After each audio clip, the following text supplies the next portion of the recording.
पुस्तकाचं नाव आहे अघळ पघळ. पु ल देशपांडे. मराठी वाङ्मयाचा गाळीव इतिहास खंड दुसरा. चर्चगेटला जाण्याची महत्वाकांक्षा उरात बाळगून मी वरळीच्या बसस्टॉपवर उभा होतो. मराठी माणूस खिशात काही का बाळगेना उरात महत्वाकांक्षा कायमच बाळगून असतो.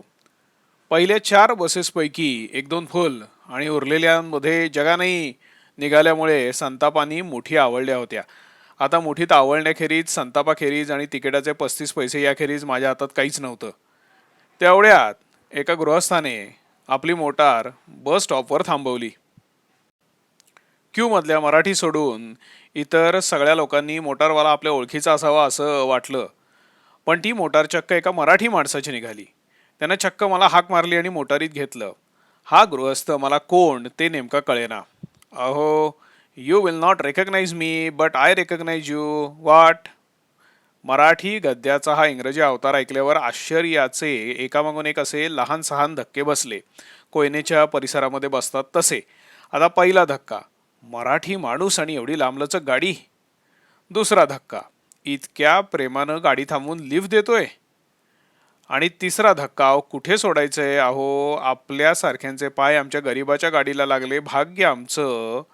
म्हणजे गरीबाच्या लांबलचक गाडीला बसच्या रांगेत ताटकळणाऱ्याचे पाय लागले हे भाग्य असतं. ही वाक्य मराठीसारखी वाटली तरी भाषा मात्र मराठी वाटत नव्हती. असो, हळूहळू हे धक्के ओसरले. त्या एवढ्या मोठ्या गाडीत चोरलेलं अंग लोटस सिनेमापर्यंत येईपर्यंत सैल केलं. बरं का साहेब, स्वतःची एवढी लांब मोटार असणारे, हातात खऱ्या सोन्याचा पट्टा असणारे, बोटात हिऱ्याची अंगठी असणारे आणि ज्यांच्या पारदर्शक बुशकोटाच्या खिशातून स्टेट एक्सप्रेसचं पाकिट दिसतं असले लोक जेव्हा पांढरी पॅन्ट, चप्पल, खाकी शर्टांकित माणसाला साहेब वगैरे म्हणतात, त्यावेळी जे काही वाटतं ते व्यक्त करायला मराठी भाषेत तरी समर्पक शब्द नाही. अशा वेळी साहेब हा शब्द आपण ऐकलाच नाही असं दाखवण्यापलीकडे आपण काहीही करू शकत नाही. बरं का साहेब, अशी प्रस्तावना करून स्वतःच्या त्या लांबलचक मोटारीत मला अति आदरानं वाटेतून उचलणाऱ्या मराठी पण मधुर माणसानं मराठी लोकांनी व्यापारात कसं पडलं पाहिजे हे मला ऐकवायला सुरुवात केली. साला जाम पैसा कमवावा आणि चैन करावी, हे तुमचं साहित्य वगैरे ठीक आहे, तसं थोडंसं कल्चर वगैरे पाहिजे हो. मलाही साहित्याची फार आवड होती पूर्वी, आमच्या मुलांनाही आवड आहे आत्ता. आमच्या घरी दर आठवड्याला एक माणूस आणून टाकतो मासिकं वगैरे, पण मुख्य म्हणजे पैसा कमवा.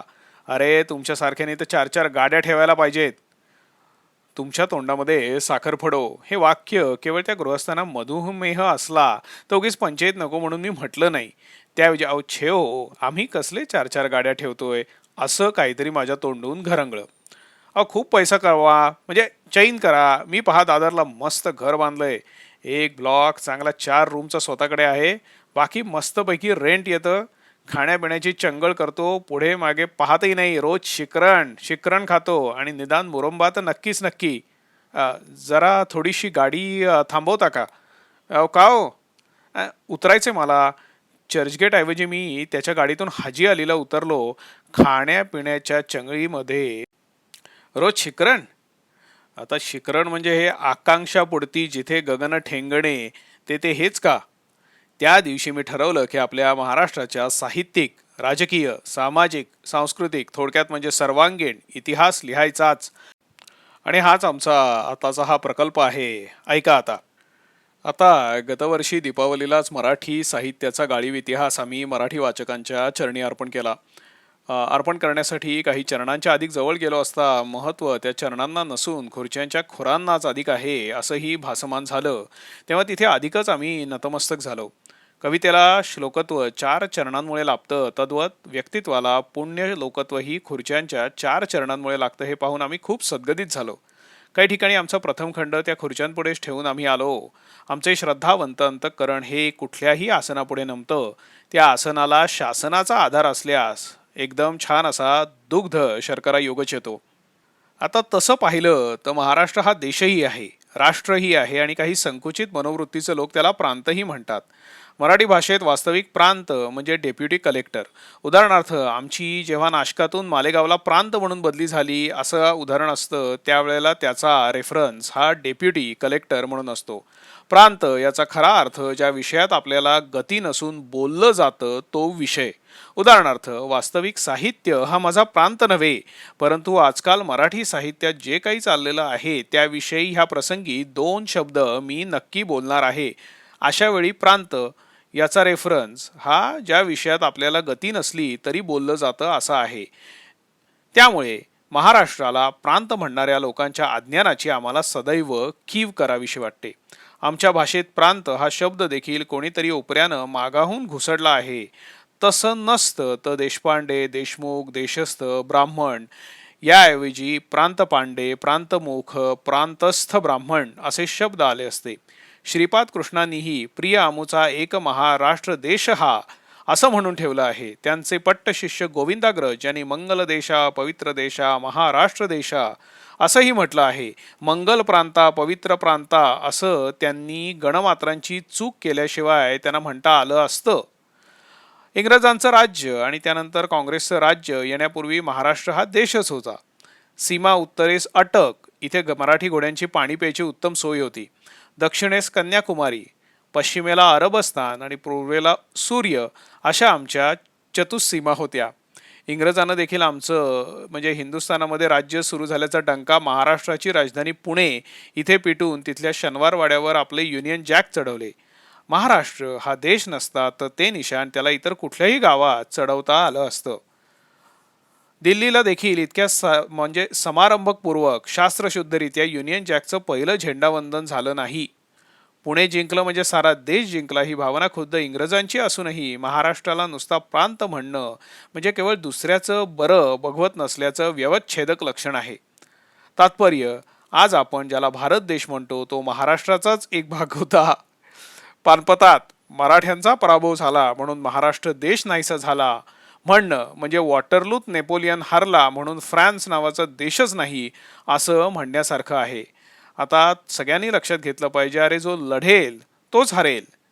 त्यामुळे ह्या सगळ्या वाक्यांमध्ये काहीही तथ्य नाही. तर अशा या महाराष्ट्र देशाला मुख्य म्हणजे इतिहास आहे. राम आणि कृष्ण हे वास्तविक महाराष्ट्रातलेच, कारण संयुक्त प्रांत हे प्रांत आहेत, देश नव्हेत.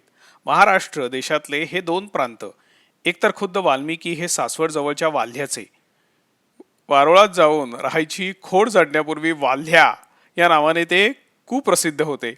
त्यामुळे त्यांच्या रामायणातल्या पात्रांची नावे अस्सल मराठी आहेत. दशरथ हे नाव तर त्यांनी मराठी प्रायमरमधनं उचललं आहे. पहा, दशरथ सरण रच, राम, लक्ष्मण, सीता, कौसल्या. पहा, कौसल्याबाई कोपरकर यांची संगीत बारी ही नावं अस्सल मराठी आहेत. उत्तर हिंदुस्थानात ह्या नावाचे मग रामसरण, सीता परशाद, लक्ष्मण सिंग वगैरे वगैरे म्हणजे झाले. पण मूळ रामायणात राम, लक्ष्मण अशी स्वच्छ मराठी नावं आहेत. गंगा यमुनांचा उगम तर अस्सल मराठी आहे. पहा, गंगा यमुना डोळ्यात उभ्या का. कैकेयी हा देखील कैकाडीचा अपभ्रंश आहे असं आमचं स्पष्ट मत आहे. काही लोकांच्या मते कैकेयी ही काबूल कंदाहारची तिकडली कुठली तरी अशी होती असं आहे. म्हणजे पठाण, पठाणात बायका असतात हे ऐकून आम्ही आधी प्रथम थक्कच झालो.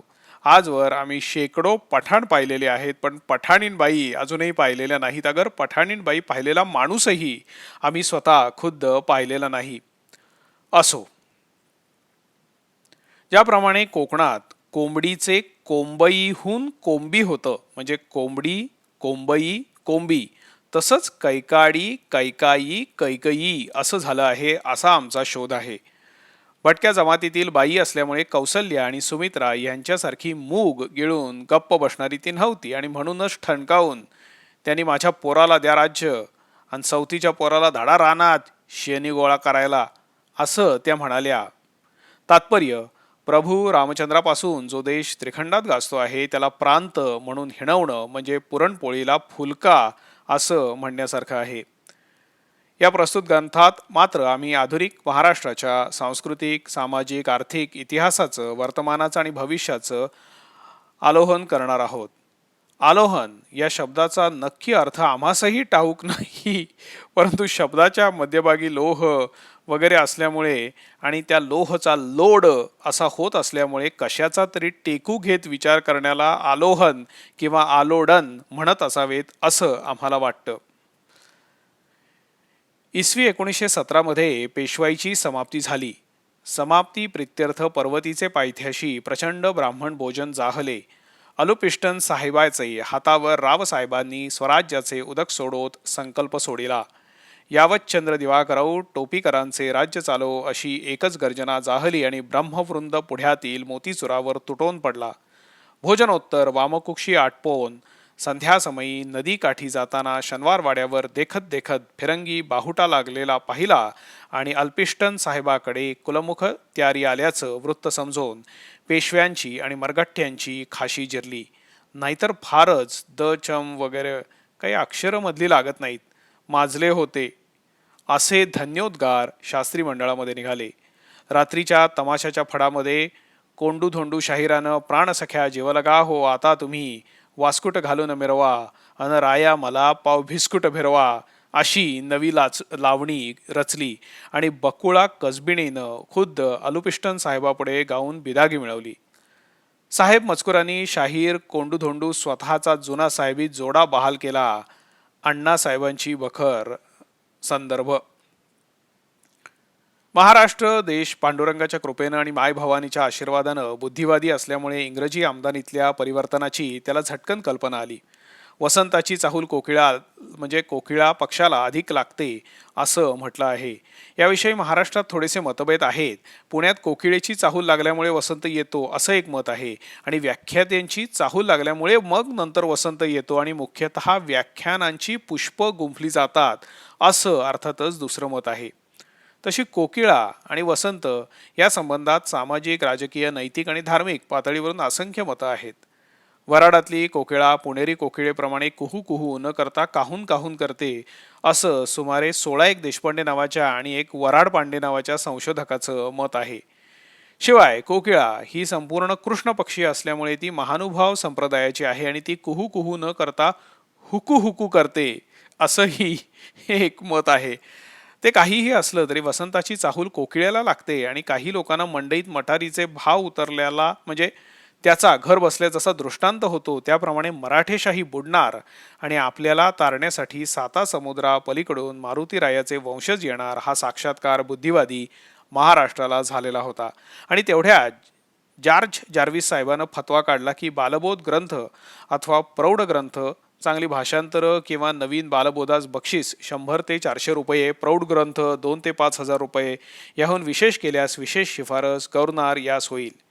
ह्या प्रसिद्धी पत्रकानं मुंबई, ठाणे, पेण, पनवेल, गुहागर, चिपळूण, पुणे या गावांमध्ये हलकल्लोळ उडाला. जिकडे तिकडे हेच ऐकू येऊ लागलं. ऐकलेत काय धोंडभट? बाळबोध ग्रंथलेखनास सहस्त्रावधी सुरती शिक्क्यांची दक्षिणा द्यावयास निघालाय टोपीकर. उगीच नाही म्हणालो. अहो देवांचं राज्य सुरू झालं आहे. हे सर्व नव्या शुद्धलेखनाच्या नादानं उडवून टाकू नयेत. इथे जिकडे तिकडे अनुस्वार निष्कारणी असतो.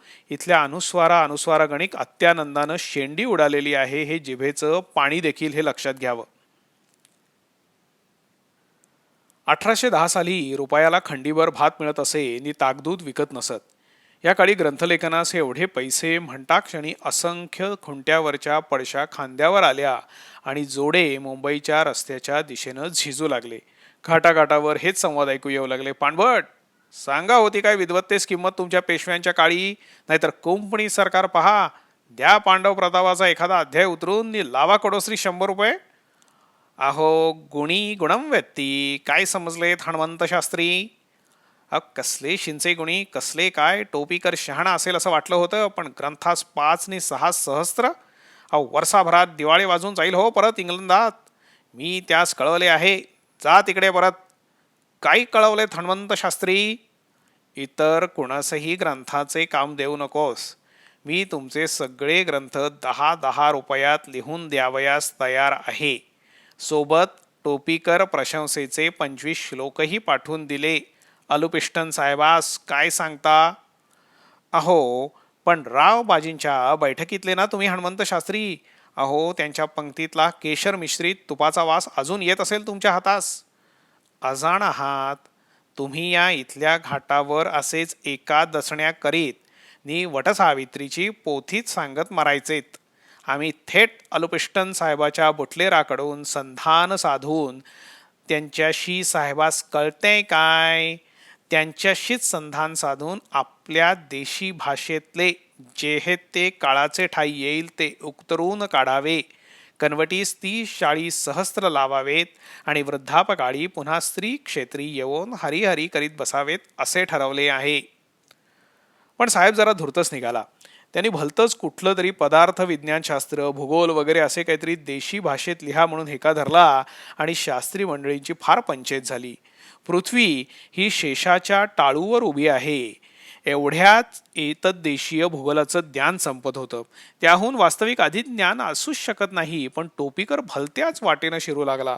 आता भूगोलाचं सोडून द्या, गुजरातचा इतिहास वगैरे ग्रंथ प्रसिद्ध करू लागला. इतिहास हा फक्त महाराष्ट्रालाच असू शकतो याबद्दल तत्कालीन पंडितांना मुळीच संदेह नव्हता. गुजरातचा इतिहास हा ग्रंथ म्हणजे निव्वळ म्हणजे कपोल कल्पित आहे असं अनेक विद्वान शास्त्री मंडळींचं सुरुवातीला मत पडलं. टोपीकरानं हळूहळू नाही त्या ग्रंथांनी मराठी भाषा बाटवायला सुरुवात केली आणि सुदैवानं बाडगी मराठी रूढ झाली. त्यामुळे इकडे कितीही नवी शास्त्र आली असली तरी संतांची, कहाण्यातली, बखरीतली मराठी शाबूत राहून एक नवी अँग्लो वर्नाक्युलर जातीची नेटिवांची मराठी आली आणि तिचा अंमल आस्तागायत चालू आहे. हे नवे मराठी शिकण्यापेक्षा टोपीकरांचं इंग्रजी शिकल्यास दोन्ही वेळचे हात ओले तरी राहतील असा धूर्त विचार करून बुद्धिवादी महाराष्ट्र इंग्रजी शिकण्यासाठी सरसावला. खेड्यातल्या असंख्य असंस्कृत लोकांवर आज संस्कृत फेकून त्यांना ते गप्प करीत असत. आता संस्कृत आणि त्यावर इंग्रजीचं चिलखत चढवून मेहरबान इंग्रज बहादुराच्या सेवेला तो आता सज्ज झाला. त्या आनंदात परशुराम तात्या उत्साहानं उद्गरले. क्षमा तळी इंग्लिशा सारखा प्रभू नाही दुसरा, घ्या आता दुःखे पहिली सर्व तुम्ही विसरा. पुस्तकाचं नाव आहे गोळाबेरीज, पु ल देशपांडे. बंधू आणि भगिनीनो, इतकं बोलून मी आपली रजा घेतो. टाळ्यांचा प्रचंड कडकडाट होतो आणि व्याख्यान संपतं. आपला अमूल्य वेळ खर्च करून आल्याबद्दल कोणीतरी आभार मानायची गोड कामगिरी करत असतो. कधी कधी हा आभार मानणारा ती कामगिरी फारच गोड करून ऐकणाऱ्यांच्या अगदी गळ्याशी गोडगोड गोडगोड येत राहील इतकं बोलत राहतो. हार घेऊन उभा असलेला स्वयंसेवक तात्कळत असतो. त्याच्या हाताला रग लागलेली असते. शेवटी आभाराची गोड कामगिरी संपते आणि हार घालायचं नेमकं विसरून जातं. बंधू आणि भगिनींच्या लक्षात ही गोष्ट येते आणि सभेत जरा बारीकशी खसखस पिकते. गोड कामगिरीवाले स्वतःच्या वक्तव्यावर प्रसन्न असतात. त्यांना कोणीतरी ढोसून हार हार असं सांगतात आणि मग ते भानावर येतात. आणि मग एकदा फूल ना फुलाची पाकळी हा पिढीजात चाललेला मंत्र येऊन ती फुलं गळ्यावर चढतात. एका अर्थी फुलाची पाकळी हेच खरं असतं. सकाळी आणून ठेवलेला हार पाकळी पाकळी होऊनच अंगभर रुळतो. अध्यक्ष आजच्या सभेचं काम संपलं असं जाहीर करतात आणि बंधू आणि भगिनी उठता उठता का कोण जाणे पण अध्यक्षांच्या याही वाक्याला हसून घेतात. बंधू आणि भगिनी व्यासपीठापाशी गर्दी करत असतात. त्यांच्या हातात स्वाक्षऱ्यांसाठी सुंदर कातडी बांधणीच्या पुस्तकांपासून ते सुप्रसिद्ध साहित्यिक अमुक अमुक यांच्या व्याख्यानाच्या हँडबिलाच्या पाठकोऱ्या बाजूंपर्यंत काय वाटेल ते त्यांच्यापाशी असतं. मग स्वाक्षऱ्या आणि संदेशांची मागणी सुरू होते. त्यातल्या निळी चड्डी आणि पोटात खोचलेला सदरा घालणाऱ्या बंधूंच्या पेनामध्ये शाई नेमकी नसते. असली तर सुरुवातीला चांगला जाड ठिपका पडेल अशा सोयीची असते.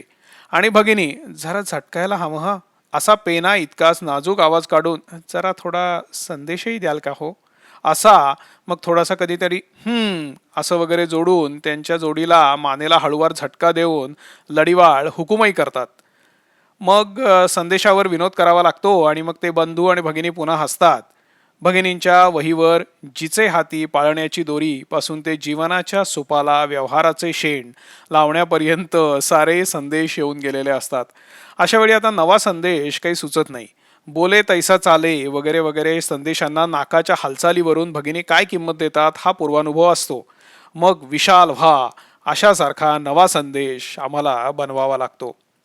अय्या मग आम्हालाही द्या संदेश असा, अशी मागणी वाढायला लागते. तुम्हाला हा बाकी नेहमीचाच त्रास असेल हा, अशी सहानुभूतीही मग कुठून तरी येते. एव्हा ना बरेचसे बंधू आणि भगिनी गेलेले असतात, काही मागे रेंगाळत असतात. त्यातले काही कार्यकारी मंडळाचे सभासद असतात.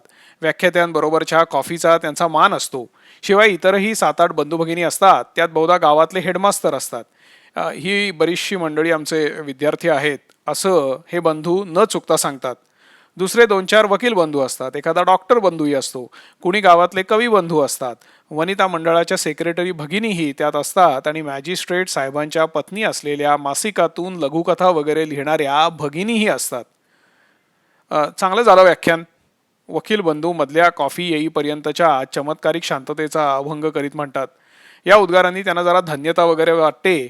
तेवढ्यात हेडमास्तर पुढे सरसावतात. तो गेल्या महिन्यामध्ये आला होता तो लेखक कोण हो? प्रोफेसर डाळिंबे. डाळिंबे का तो? तो नव्या साहित्यिकांची चांगली काढली होती त्यांनी तो. वाह, फर्मासच झालं होतं त्याचं व्याख्यान. डाळिंब यांची तारीफ सुरू होते. म्हणजे नव्या साहित्यिकांची काढलेले ही व्याख्यान आवडलं होतं का हे या बंधू भगिनींना? एक निराश विचार चटकन टोचून जातो, कारण आजच्या व्याख्यानाचा कंठशोष नव्या साहित्यिकांच्या दृष्टिकोन, त्यांचे अंतर्मनातले अवगाहन, प्युअर एस्थेटिक जॉयची परसूट वगैरे वगैरे नवीन निकष, नव्या सौंदर्यात्मक पातळ्या हे समजण्यासाठी केलेला असतो. जुन्या साहित्यिकांची त्या व्याख्यानात काढलेली असते आणि त्यालाही आता घरोघरी जाऊन बसलेली बहुधा पाटावर बंधू आणि भगिनी मंडळी खूप हसलेली, खुश होऊन गेलेली असतात. डाळिंब यांचं व्याख्यान या गावी झालं आहे हे आधी कळलं असतं तर. छे, कोपऱ्यात पोरांची काहीतरी दंगामस्ती चालल्यासारखी दिसते. 2-3 पोरं मघाचा फुल ना फुलाची पाकळीवाला हार घेऊन रस्सीखेच वगैरे खेळत असतात. आता तो हार पूर्ण पाकळीवाला वगैरे जाऊन पोचलेला असतो. तरी 9:30 वाजले नाही. बराच वेळ लांबलं व्याख्यान. कॉफी आणणाऱ्या पोऱ्याच्या वाटेकडे डोळे लावलेले कार्यकारी मंडळाचे सभासद हे आपल्या वाक्यानं कोण्या बिचाऱ्याच्या अंतःकरणाचं, म्हणजे त्याला घरं पडतील याचा विचार देखील मनामध्ये येऊ न देता बोलत असतात. काय रामभाऊ, आज ब्रिज बुडालात वाटतं. मगाचं घर पाडू वाक्य बोलणाऱ्या बंधूंचं नाव रामभाऊ तर. हो, आज आबाराव गेलेत मळ्यावर, गुऱ्हाळ सुरू झालंय.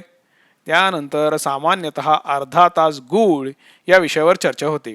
ज्या दिवाणखान्यात घटकेपूर्वी रिचर्ड, सौंदर्यात्मक प्रतिक्रिया, त्यांची प्रक्रिया, अतिवास्तवता वगैरे वगैरे शब्द घुसलेले असतात, तिथे आता काहिली, ढेपा, चुन्याची निवडी वगैरे मंडळी घुसतात. जिथे भावनात्मक समानता आणि आंतरिक संघर्ष यांची तुलना झालेली असते, तिथे जयसिंगपूरची पेठ आणि सांगली पेठ यांची तुलना सुरू होते.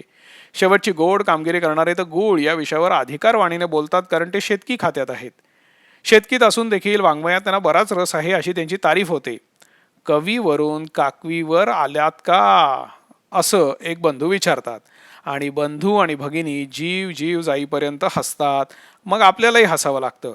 मगाशी व्याख्यानात बरेचसे विनोद तमाम बंधू आणि भगिनींच्या डोक्यावरून का गेले याचं खोडं आता उलगडतं. काकवीकरांची पाहुण्यांची ओळख करून देण्यात येते. बहुधा हे पोस्टमास्तर असतात आणि अत्यंत विनोदी म्हणून त्यांची गावामध्ये ख्याती असते. गुंडूराव, खोंडोपंत, पिलुनाना अशा स्वरूपाचं त्यांचं नाव असतं आणि आडनाव मात्र कुलकर्णी याखेरीज दुसरं काहीही नसतं. खंडोपंत, तुमची परवाची कुठली होती कोटी, अशी पृच्छा होते. आणि मग गुंडूराव, खंडोपंत अथवा पिलुनाना खाकी सदऱ्याच्या खिशातून तपकिरीची डबी काढून जरा चिमूटभर तपकीर नाकात कोंबून परवाची कोटी आठवायला लागतात.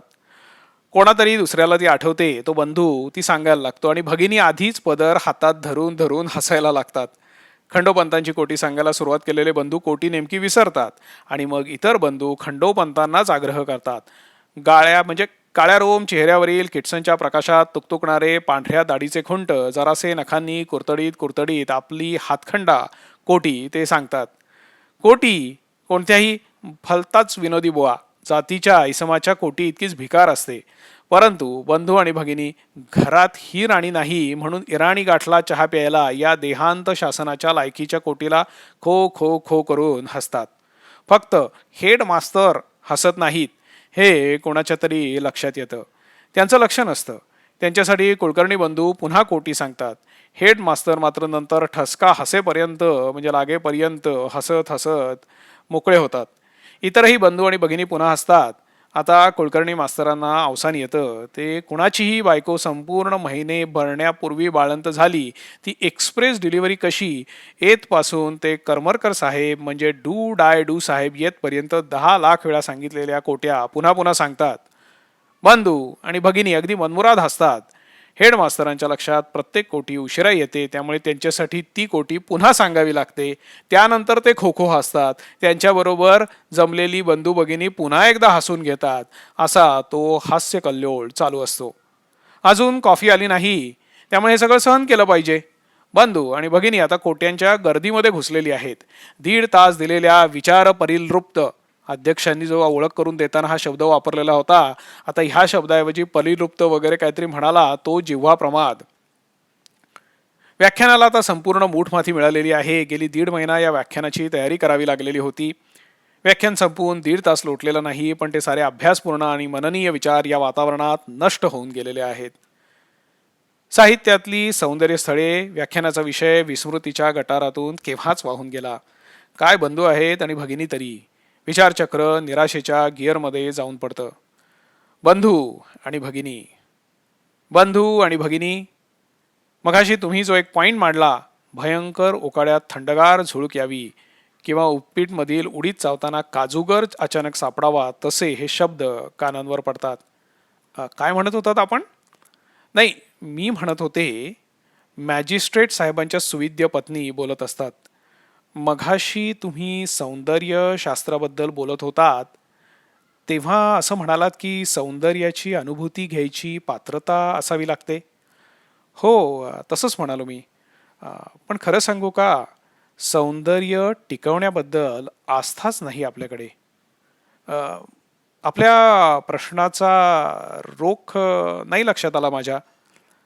आता हेच पहा ना, मी इथे एक सौंदर्य स्पर्धा करावी म्हणून या मनोरमाबाईंना सांगत होते. वाङ्मयीन सौंदर्य आणि जनरल सौंदर्य ह्यात नेमका गोंधळ झाला आहे. उपपीठातला काजू नेमका कुचका निघाला. अहो, साधी शरीर म्हणजे म्हणजे आपल्या फिगरची देखील शरीर सौष्ठव म्हणणार होते, पण फिगरची देखील काळजी घेत नाहीत बायका.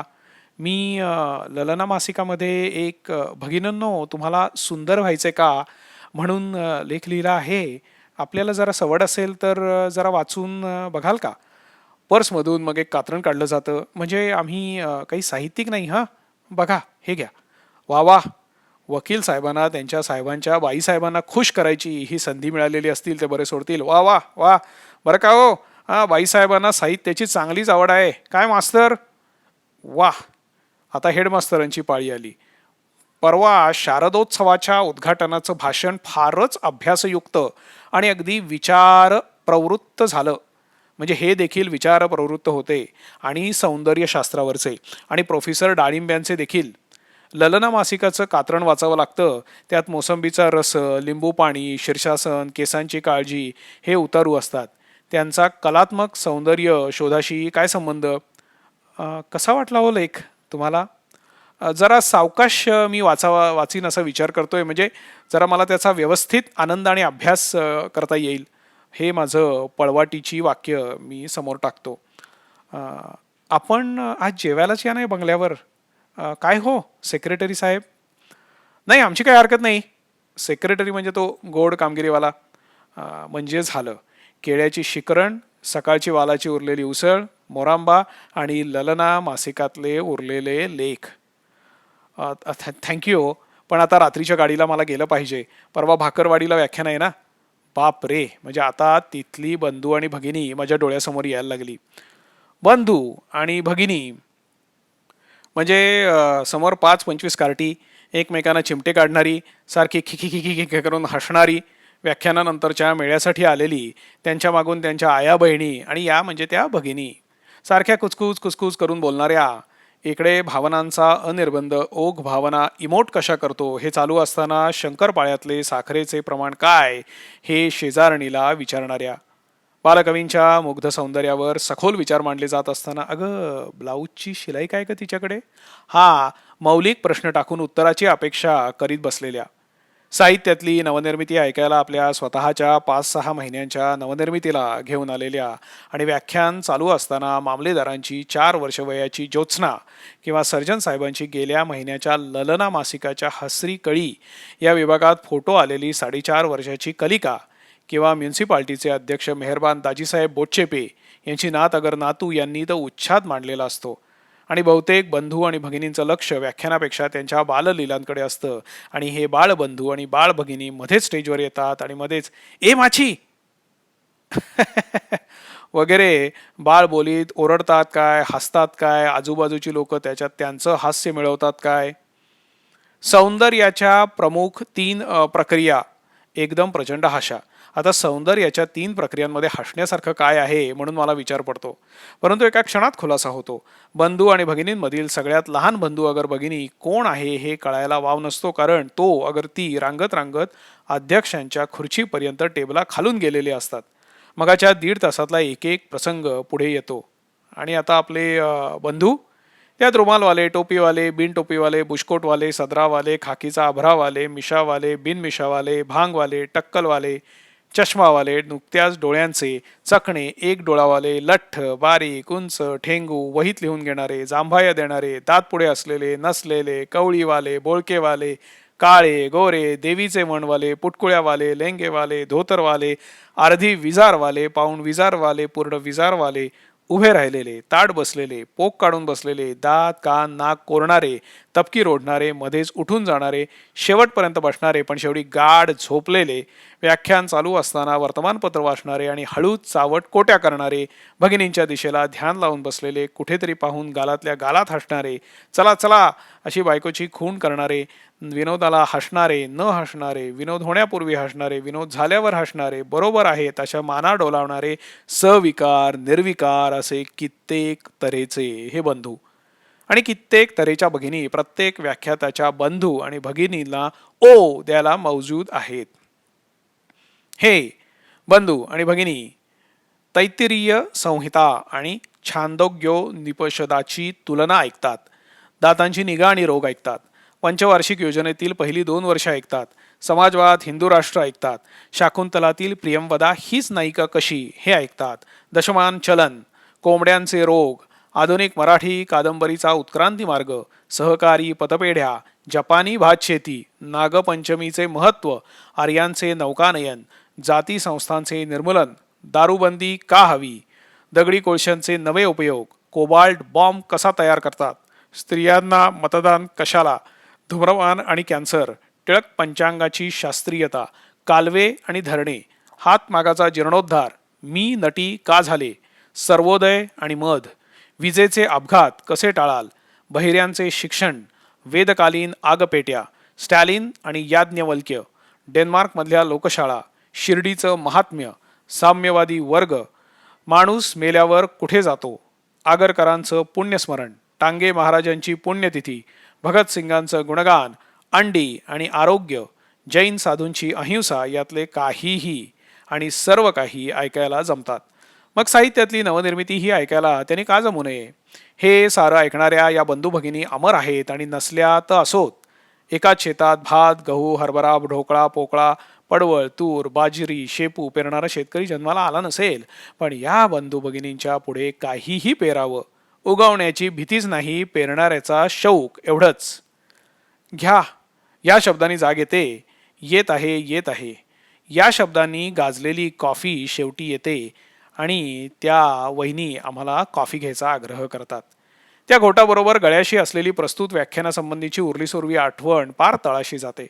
आता दिवाणखान्यातली मंडळी पांगतात, झालं व्याख्यानाला कॉफीची तिलांजली मिळाली आणि संपला ऋणानुबंध. 1.5 महिन्याची तयारी, वाचनालय, पुस्तकं, कोश, विद्वान, प्राध्यापक, मित्रांची चर्चा, सगळ्या तपावर कॉफी पडते. आता काय, एक भयंकर पोकळी. त्यात त्या सेक्रेटरीचा आवाज घुमतो, माफ करा प्राध्यापक साहेब, निघूचे आता आपण, एवढी एंट्री करतो या बुकात. आपल्या व्याख्यानाचा विषय काय होता आजच्या, जरा सांगा. व्याख्यानाच्या शवपेटिकेला हा शेवटचा खेळा. अहो सांगताय ना विषय, काहीतरी ते सौंदर्य होतं म्हणालात ते. सौंदर्याच्या नवा वाटा. काय म्हणालात? सौंदर्याच्या नव्या वाटा. सेक्रेटरी बुकामध्ये विषय लिहितात. अरे बापरे, हा विषय भाकरवाडीच्या साहित्यवर्धक मंडळाचा. अरे अरे अरे अरे, जाऊ द्या, काय बिघडतंय. आता पुन्हा 2 दिवसांनी संध्याकाळी भाकरवाडीला बंधू आणि भगिनींनो, आणि विषय सौंदर्याच्या नव्या वाटा. आणि अशा रीतीनं नव्या मराठी साहित्याचा सूर्य पश्चिमेकडून उगवायला सुरुवात झाली. आणि म्हणूनच आम्ही प्रथम खंडाच्या उपसंहारात विनायक कोंडदेव ओक यांच्यासारख्या नामवंत लेखकाचे ग्रंथकर्तृत्व या पुस्तकातील वाक्य उद्धृत केलं आहे. त्यांनी स्पष्ट म्हटलं आहे की मला मराठी लिहिण्यास मेजर कँडी साहेबांनं शिकवलं. कँडी, मोल्सवर्थ आणि इतर मिशनरी आणि कॅप्टन यांच्या पुढे आमच्या शास्त्री पंडितांनी संथा घ्यायला प्रारंभ केला, असं महामहोपाध्याय दत्तो वामन पतिदारांनी मराठी गद्याचा इंग्रजी अवतार या ग्रंथात म्हटलं आहे. नव्या मराठीच्या या अवताराची जन्मभूमी मुंबई असंही त्यांनी म्हटलं आहे. मुंबई पश्चिम समुद्रकाठी असल्यामुळे पश्चिमेला उगवणाऱ्या सूर्याची किरणं प्रथम तिथे पडणे अपरिहार्य होतं. मराठी भाषेनं आजवर आपला साहित्यिक साज शृंगार पद्याचा ठेवला होता. इंग्रजानं पहिल्या कालखंडात कवींचे खूप हाल केले. अखेर पेशवाईत लावणीला भलता भाव आला. ब्राह्मण, शिंपी, गवळी, शिकलगार अशा निरनिराळ्या बलुत्यातल्या लोकांनी आपले पिढीजात धंदे सोडून लावण्या लिहायला सुरुवात केली होती. पुण्यातल्या वेदपाट शाळेत देखील रात्री नव्या वगाच्या तालमी चालायच्या. होनाजी बाळांनी भागीत फड उभारला होता. रात्री जागवल्यामुळे होनाजीला सकाळी दूध घालायला जायला उशीर व्हायला लागला. त्यामुळे त्यांची गिऱ्हाईकी आटली. शेवटी त्यानं आपण व्यावसायिक तमासगीर झाल्याचं जाहीर करून टाकलं. बाळानं आपलं शिंप्याचं दुकान केवळ रात्री तालमीलेला जागा पाहिजे म्हणूनच चालू ठेवलं होतं. बावनखणीत तर खणागणिक एक एक एक एक कवी उभा राहत होता. इकडे अभंग, श्लोक वगैरेचं प्रोडक्शन जोरात जायच्याऐवजी भलतं घटत चालल्यामुळे कीर्तनकार वामन पंडित, मोरोपंत यांच्याच भांडवलावर गुजराण करीत होते. साहेबांना मराठी भाषेत सुधारणा करायचा चंग पाहिल्यावर पहिला आघात झाला तो कवी लोकांवर. मराठी गद्याला एकदम बरे दिवस आले आणि पद्याचा भाव खारच खालती आला. कुंपिणी सरकारचं राज्य स्थापन झाल्याबरोबर राज्य कार्यधुरंदर प्रजापालन करत करत ऑनरेबल माउंट स्तुत्यवर्त एल्फिस्टन साहेब आणि प्रतापसिंह परमकारुणिक ऑनरेबल जनरल सीर जान मालक साहेब बहादर पात्रण यांच्या लक्षात आलं की महाराष्ट्र देशातील लोकांस महाराष्ट्र भाषा शिकवली पाहिजे. आणि म्हणून त्यांनी मोल्सवर्थ आणि कँडी या साहेबांना मराठीचा कोश करायचा हुकूम केला. ही बातमी वान्स कँडी साहेबाला लागली. केनेडी साहेबांनी आधीच एक मराठी इंटू इंग्रजी आणि इंग्रजी इंटू मराठी शब्दकोश छापून प्रसिद्ध केलेला होता. आता नवा सरकारी कोश आला की तो स्वस्त दरात येणार, म्हणजे आपले कोशाचे गठ्ठे पडून राहणार. म्हणून त्याने मराठी ही भाषा नसून नुसती बोली भाषा आहे आणि तिच्यात गद्य पद्यात्मक वाङ्मय देखील झालेलं नाही असा शेरा मारला. निदान मराठी ही बोली की भाषा या वादात काही वर्ष जातील आणि तेवढ्यात आपला कोश खपेल असा त्याचा म्हणजे आतला हेतू असावा असा आमचा कयास आहे. परंतु त्या काळी साहित्य परिषद किंवा विदर्भ साहित्य संघ स्थापन झालेले नसल्यामुळे आणि कसल्याही बाण्याचे कसलेच दैनिक किंवा साप्ताहिक नसल्यामुळे केनेडी साहेबांनी टाकलेली वादाची ठिणगी जिथल्या तिथे विझून गेली. ती सारखी वेगवेगळ्या वृत्तपत्रातून छापून येऊन त्याचं पुढे काही मोठा वादाचा मुद्दा झाला नाही. परंतु Marathi is merely a spoken language and it has never been cultivated or refined by authors either in prose or verse. हे त्याचं मत कोकणीवाद्यांनी लक्षात घेण्यासारखं आहे. कँडी साहेब मात्र भलताच धूर्त होता. त्यानं पुण्याच्या शुद्ध संस्कृत पाठशाळेला इंग्रजी वर्ग जोडून टाकले. त्यामुळे मराठी गद्याच्या इंग्रजी अवतारानं ओव्या, बखर वगैरे लिहिणाऱ्यांशी संबंध तोडून टाकले आणि इंग्रजी शास्त्री नामक मराठी लेखकांची जात जन्माला घातली. ती सुदैवानं आजतागायत टिकून आहे.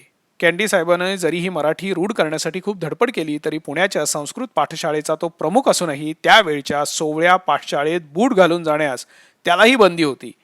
पारतंत्र्यात देखील जोडे कुठे ठेवावेत हा अधिकार व्युत्पन्न ब्राह्मण वर्गाने आपल्या हाती राखून ठेवला होता. हे फार मोठे कौतुकास्पद कृत्य आहे, हे आम्हाला इथे नमूद करावेसे वाटते. बाकी काही असले तरी पुणेरी चर्मी जोडा ही अगदीच पायाखाली तोडवण्यासारखी गोष्ट नव्ही.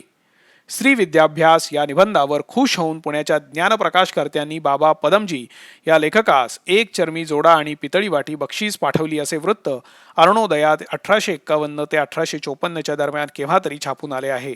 ज्या ग्रंथांना अजिबात मार्केट नाही असले निबंध वगैरे लिहिणाऱ्या लेखकाची म्हातारपणाची सोय म्हणून पायपिटीसाठी जोडा आणि हातात वाटी देण्याचे दूरदर्शित्व वाखाणण्याजोगे आहे.